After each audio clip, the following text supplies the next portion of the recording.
এই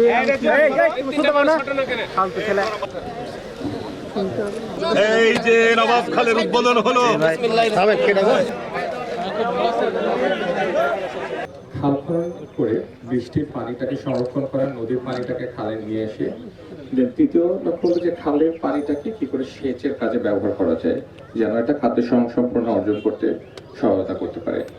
আমরা বরেন্দ্র অঞ্চলে আপনারা জানেন যে গত 20-25 বছরে বরেন্দ্র প্রকল্পের মাধ্যমে এবং সকলের সমন্বিত উদ্যোগে, যেটা আমরা জাস্ট একটা ফসল হতো সেখানে এখন 3টা ফসল হয়, বা 3টা ফসল হওয়ার পরেও এখানে বহু কৃষকের চাহিদা আছে। এখানে আমাদের যে জমি জমা আছে এগুলো আরো উৎপাদনমুখী করা যায়।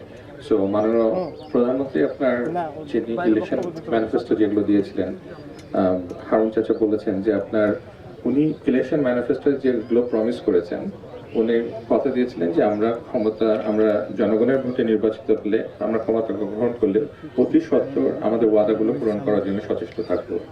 আপনারা দেখেছেন যে প্রথম 30 দিনের মধ্যে আমরা অলরেডি ফ্যামিলি কার্ড চালু করেছি। ইনশাল্লাহ আমরা খুব স্বল্প সময়ের মধ্যে কৃষক কার্ড, ফার্মার্স কার্ড আমরা চালু করতে যাচ্ছি। উনি কথা দিয়েছিলেন ইমাম মুয়াজ্জিনদের, যেটা সারা বাংলাদেশে ইমাম মুয়াজ্জিনদের একটা সম্মানের ব্যবস্থা করার, সেটা অলরেডি গত সপ্তাহে উনি ঢাকাতে অনুষ্ঠান করে সেই ইমাম মুয়াজ্জিন এবং অন্যান্য ধর্মাবলম্বীর বিভিন্ন উপাসনালয় কিংবা মন্দির গির্জার তাদেরকেও সম্মানের ব্যবস্থা করেছেন এবং এটা অলরেডি হ্যান্ড ওভার করেছেন। উনি প্রমিস করেছিলেন যে আমরা বিভিন্ন এয়ারপোর্ট, স্টেশন, বিভিন্ন জায়গাতে আমরা ফ্রি ওয়াইফাই ব্যবস্থা করব। গত সপ্তাহ থেকে আমরা অলরেডি ফ্রি ওয়াইফাই ব্যবস্থা শুরু করেছি এবং নট অনলি আপনার ফ্রি ওয়াইফাই ব্যবস্থা, ইভেন বাংলাদেশ রেলওয়েতে, এবং এটা আপনারা জেনে খুশি হবেন যে Rajshahi Dhaka was one of the first one, যেখানে আপনার রাজশাহী ঢাকা বনলতা ট্রেনে আপনার high speed internet, Starlink internet চালু করেছেন।